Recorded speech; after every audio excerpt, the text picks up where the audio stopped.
Well, thank you very much. Can I be in charge for a while? Sir, yes, sir. So you're a veteran, right? Yeah. Talk about that a little bit. I served in the United States Air Force in a counterterrorism capacity that was mostly doing counterintelligence work. I did a tour in Afghanistan. Filmmaking and like editing and all this sort of stuff was just kind of a way to take my mind off of everything else. I shot my first short film. It's kind of crazy. Shout out to Charm City filmmakers who taught me how to make movies. And I shot my first short film 2 weeks before I deployed. I learned how to make movies, and I learned how to edit and shoot things, and it was 2 weeks before I shipped out. We shot it, and I edited the entirety of my first short film in Afghanistan on my off hours. You made a movie in Afghanistan? Yeah. Do we get to see it? How do we see it? So there is my movie Off Guard. I'm warning you, it's a first. You've dealt with my firsts. I've been told by some people that it's a bit too dark depending on the screens. I assure you, it looked perfectly fine on the screen while I was cutting it. That's what Game of Thrones said. Yeah. You know, I'm coming off of 12 and 14-hour shifts, and I'm like, okay, time to edit my movie. Time to be somewhere that isn't here. It was kind of a crazy experience of everyone being like, so what are you doing when you get off shift? Go back to the room. I need to catch up on sleep. Oh, what are you doing? Maybe I'll go down to the commissary. I'll buy some things. You know, I've been catching up on this one show. It's pretty good. And it's like, so Reed, what are you doing? And I'm like, I had to get to editing. Editing? What kind of fairy shit is that? You sound like my dad. Oh, he's cutting his movie. Whoop-de-doo, Steven fucking Spielberg, or Soderbergh, should I call you? Look at this asshole! Look at Fairy Reed making his little fucking... For some reason, this bully knows a lot about film, actually. He knows like a lot of deep cuts. I bet he's shooting at 30 frames per second over the traditional 24. Oh, 50 millimeters, like the human eye, is it, Reed? Learn your fucking lenses, Reed. So anyway, I'll be watching you. Over there, a lot of my job was teaching other people how to do my job, which was targeteering. So information gathering, and then being able to essentially build a dossier and hand that over to someone, and then they say, well, airman, capture, like, eliminate from the battle space, what do you want to do? What do you want to do here? And it's like having to kind of make the call there of, well, no, this person's more valuable in the field, this person probably shouldn't be in the battle space anymore. Pick up Colonel Kurtz's path at New Mung Ba. Follow it, learn what you can along the way. When you find the colonel, infiltrate his team by whatever means available, and terminate the colonel's command. so you're evaluating people too?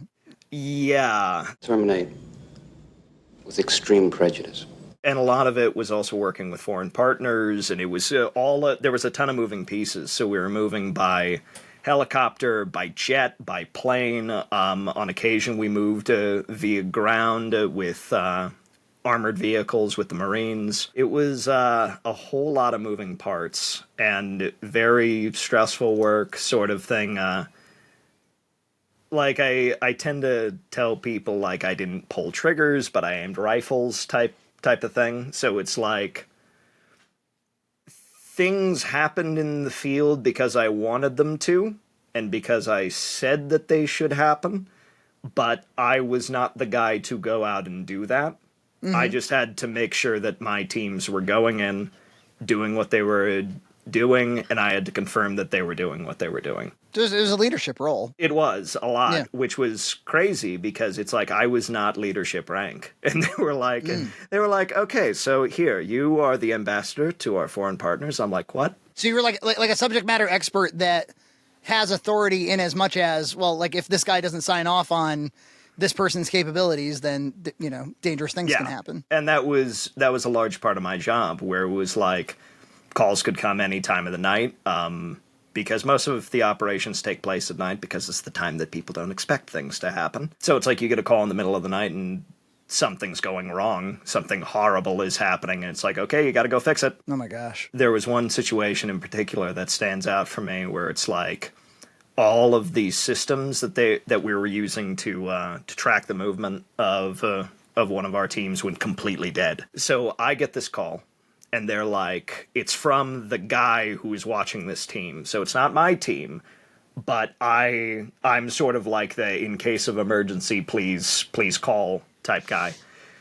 So his systems go dead, and he's like, I have a team in the field. There are 8 special forces guys out there. There's shit blowing up around them. Like, fix it. Oh my God. So I'm like, I'm in there alone. I was alone on watch at the time. My first thought was, I have to call chief. I have to call my superior officer. Like, he'll know what to do. And the thought, like, everything went totally cold for a second, and I'm like, if I call him and I take the time to wait, every single man on that team's going to die. Wow. Every single one of them's going to die. Holy shit. Because if there's something going on, if there's stuff exploding around them, and what this guy is telling me is the truth, and he has no reason to exaggerate because this is a freaking war zone, they're going to die. So it's like, okay, I have to pull out all the stops. I have to get this thing fixed. And I'm calling up DC, which is like 7-8 hours behind us, and thank goodness they're 24 hours. So it's like, I'm calling them, they're calling me back. I'm like, help, like, I need to figure out how to fix this. There's something wrong with their systems, and I think it's coming from your end. Is it coming from my end? In between those calls, I'm getting the calls from their analysts saying, stuff is blowing up, help. I'm trying, man. You know, I hang up his phone, I pick up the other phone, and finally it was getting everything in, and I'm walking everyone through it, and I'm like, okay, so this should fix it. And they're like, yeah, that sounds about right. I press enter, and poof, everything's back online. Thank the Lord. He's like, thank you, Airman Reed. Because of you, 8 special forces officers owe you their lives. Whoa. Have a good night. Click. And I'm like, So trying to find the right video adapters is a little lower stake.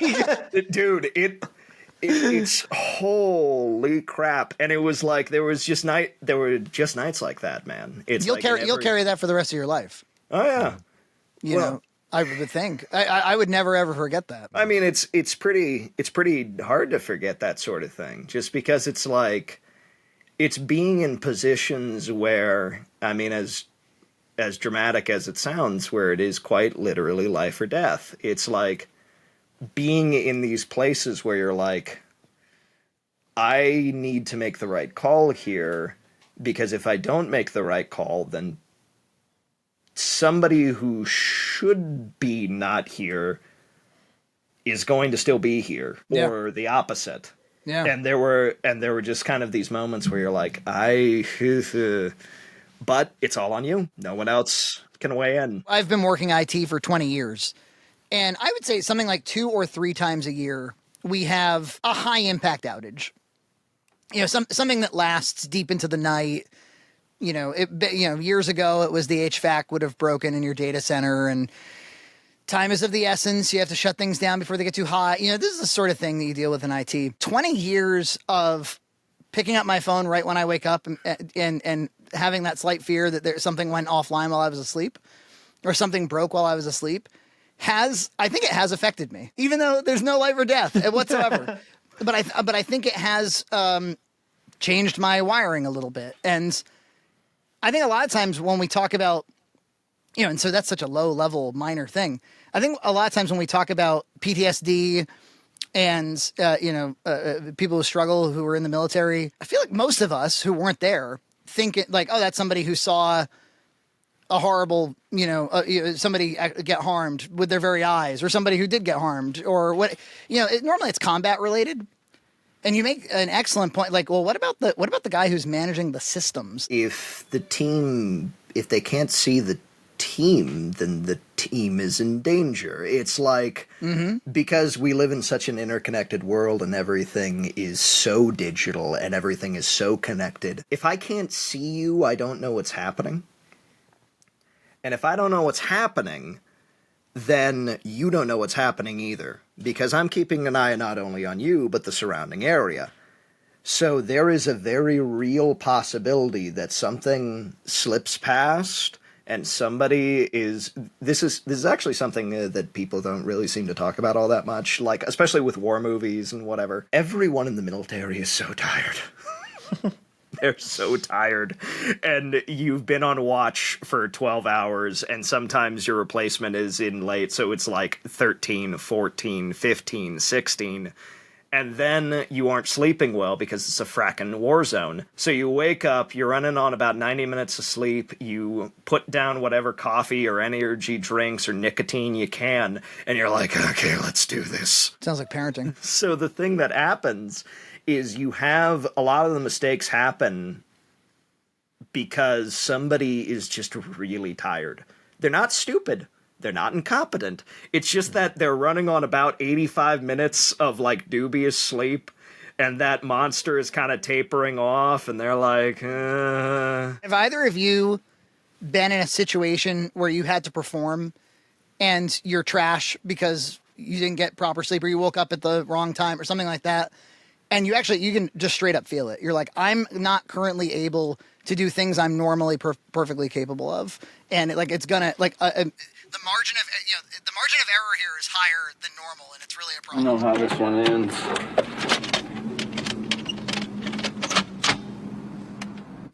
Allow me to slob on knobs at least a little bit. I found bring it, let it wash over you. Knob slob. Such a big part of my becoming like more of a fan, because it's like I dropped in, like I'm a Rolfian. I'm a subscriber to Rolfian Ethics, and it was dropping in for the James Rolfe stuff pretty much when it dropped. Because I saw that behind the scenes video, I'm like, what in the hell? Oh, and as a film and video guy, you had the same reaction we had? Yeah, I'm like, what is this? What is happening? It never occurred to me that other people would feel the same way as we did, which is kind of, I was in a rush to talk about it, but I thought maybe we'd be one of the few people to talk about it. It turned out everybody had the same thought. I mean, I think about that behind the scenes video like every day because there's so much. There's so much there's so much in it. It's like a rich tapestry of it's beauty. It's a feast, a cornucopia. Well, I'll tell you what. And you want. Sorry to interrupt, but I'll drop an exclusive right here on the Levi podcast. There is a Cinemaster Truth Discord. I did go in it. Justin was in there, and he said that he thought it was ill-advised to make that video and to express those sentiments. But James was really adamant to defend the slobs. And you know what? Now that I've got slobs, I totally understand the instinct. I was like, if anybody was coming after, if they were calling you guys fat or something, I'd jump on here and be like, it's not fair to them and it's not fair to me. And I'd show you my horrible tech setup to try to gain credibility. Do you want me to suffer? Oh, it's gold. Do you want John Hunt to suffer? Right. Look at him. Do you want him to go? I joined in for that. I listened to you guys for 3 years, elapsing from that, only watching the AVGN That's stuff. wild. I'm like, I don't care what these guys think about movies. Yeah. I'm like, who cares? There was that video of, will VHSs be worth something? And I'm like, the answer is no, but I want to know what you think. Yeah. But you're wrong. They have appreciated in value, have they not? They have. And so that was kind of me like slowly falling down the I'm like, okay, so they talked about this. Well, let's go a little further. Let's go a little further. Let's go a little further. And it's like I was slowly backtracking through the podcast clips. I kept going through Boxmac, and I'm like, okay, I like these guys. And then what really kind of clinched it was, this was June of this previous year. I was sick. Really, really horribly sick. Dude, I was sick for like a month straight. It was horrible. Holy shit. And it was really, really bad. It was just like this rolling thing for like pretty much the opening of working on the VHS till like the second week of July. I don't think I realized I that. was really... I wouldn't have been so hard on you dude. if I knew. I was... Folks, They'll work you like a dog. There was like 9 or 10 revisions of that VHS. I hope all of you are grateful. Just hearing about some of your experiences in Afghanistan, it gives me some appreciation for like, because I remember like when we would find errors, it was, you'd be hard on yourself sometimes, and I was like, it's just the tape, man. Like I just want to get this right. But hearing that story, I'm like, oh, of course. Like the last time this, and actually you've told me that, but I didn't really appreciate it until now, hearing the whole story, where you're like, well, I've been in situations where like the technical error is kind of linked to life and death. After I left military life, I tried pursuing film as a full-time career. So it's like I was able to like work a lot of different shoots, and it was a ton of fun, but it's really famine or feast type work. It's like I got to work with the Baltimore Ravens, I got to work with the State Department, I got to work with all these cool people, but it's just like, it's not really a living. It's not a 9 to 5. It's you don't know that the job will be there. That's what it is. Drop into the Discord finally, and I'm like, I hear they make movies. You know what? Screw it. We got nothing else. That's right. That's right. That was one of our early conversations. Was like, how do I see these movies? Yeah. I am sick. I have nothing to do, and everything just feels awful. And I'm trying to make art. I'm trying to make this thing that I love a part of my life, and I want to do it as a living, and I want it to work. And it's like, because when one thing is weakened, everything weakens, like all of your resolve and your will, when your body is slowly breaking down. Surrender. Everything starts coming in, all sort of the spiritual and mental angst. And there was something about being in that space, hitting play and hearing, life was good, and I felt cool. And rolling through that opening credits and just being like, holy shit, it's a documentary. This is sort of where I slob knobs at least a little bit. I know, like, this movie saved my life is a meme in the spaces, and it's funny, but it's like having fun up there legitimately impacted. Yeah. I don't think there could be a greater compliment, really. Like, you spent all that time making that movie. And what's the point of making the movie is meant to speak to somebody who's feeling that way, you know? I have knocked my head against the wall for 2 years trying to make this a thing, trying to make this my life. And it's like, I have a good resume. I have these things that I've done. And I just can't get anyone to care. And watching Mark and watching this story unfold and having this idea of... Mike Rowe had this idea, Dirty Jobs. Yeah. He had this phrase of... Never follow your passion, but always bring it with you. Which I think is such a profound statement. And having that reflected and having fun up there, this idea of like, you gotta do it because you love it. You gotta do it because you really want to do it. Ultimately, what occurred in the next several months as I started working for Red Cow, as I made the move from where I was living in Maryland back to my home state of South Dakota and accepting other work. That was a crazy situation, huh? All the migration that was going on. Dude, it was crazy. But it was legitimately what was kind of thundering in my ears the whole time of realizing, you gotta really love it. That final image of Mark mopping the floor and Snow Day playing was sort of what was running through my mind of like, you know, maybe it's okay to work another job and just do this stuff because I enjoy it and not care about it. In that past year, have you, because I know you've been on film shoots and you've remained active creatively, you're about to do some stuff on YouTube. Do you think in the past year you've kind of rediscovered some of the love? Absolutely. Yeah. There's something kind of spiritually oppressive about being in a space where you're like, I want it to work. Why won't it work? Why isn't it possible? It's just not. Why not, you stupid bastard? I was sending out resumes day after day after day after day, and it's like you wouldn't hear anything, and I'm like, I know I do good work. Everyone around me says I do good work. And I want this creative thing to be my passion so badly. Ultimately, when I took a step back and I said, you know, I'm going to move away, because it's like there was work in Maryland. There was plenty of work. South Dakota doesn't have a film commission. We haven't had a film commission since Dances with Wolves. It's freaking nuts. It's like there is no place to go for filming permits. Yep. There is like, the film scene is non-existent here. And pretty much nobody's shooting video at all. So I'm like, I'm willing to leave this space where there is things happening with this community and go to a place where there's not nearly as much happening, but I'm still going to do my art, and I still love it, and I still want to try to work in it, but ultimately I know that chasing this is killing me. Trying to make my love into something other than love. Waiting for the water to stir. It's being in the wilderness. It's kind of wandering and wandering and wandering. It's seeing, it's looking out and seeing that the Lord isn't in the fire and he isn't in the earthquake. Yeah.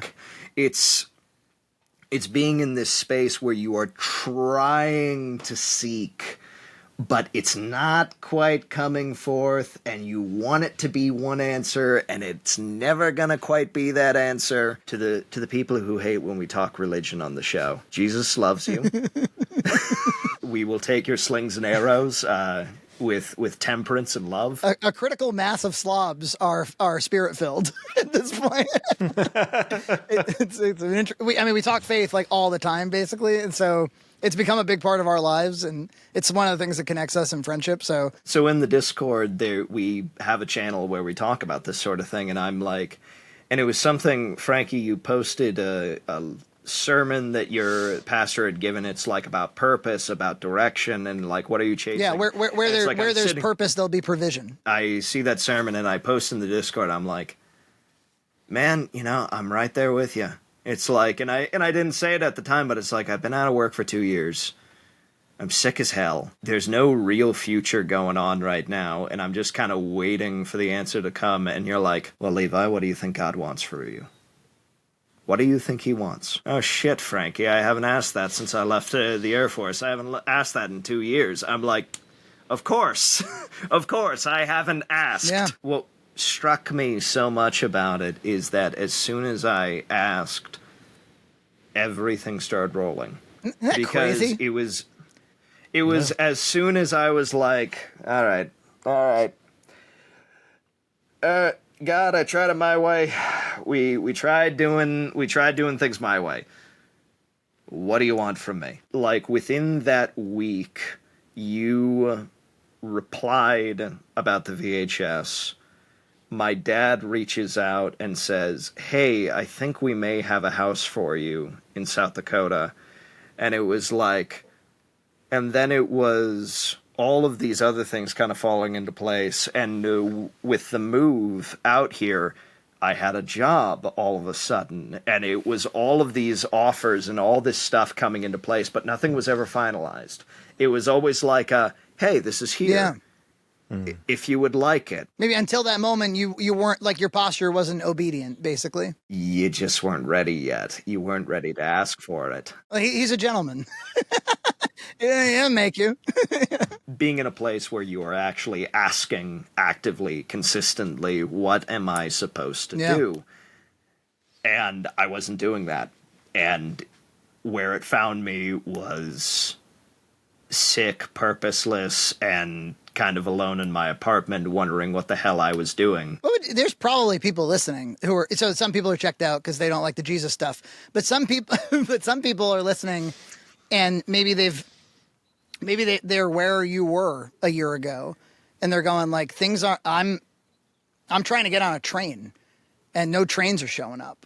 And what would you tell Levi a year ago if you could right now? Go where there is peace. It's one of the things that my dad has said over the years is the Lord provides peace first and foremost. He works in peace. There is no spirit of fear, and in all of that. Yep. It's being in a space of, sometimes you have to push towards adversity. Sometimes you have to push towards something scary. It's the old John Wayne idea of courage is being scared as hell, but saddling up anyways. I've heard your pain threshold is, when you meet your pain threshold, you stop growing. So you have to sort of push through pain thresholds. If you are going the right way, then there's not as much anxiety in it. There may be some misgivings. Yep. There may be some, geez, I'm not sure if I'm ready to do this. I'm not sure if this is going to happen.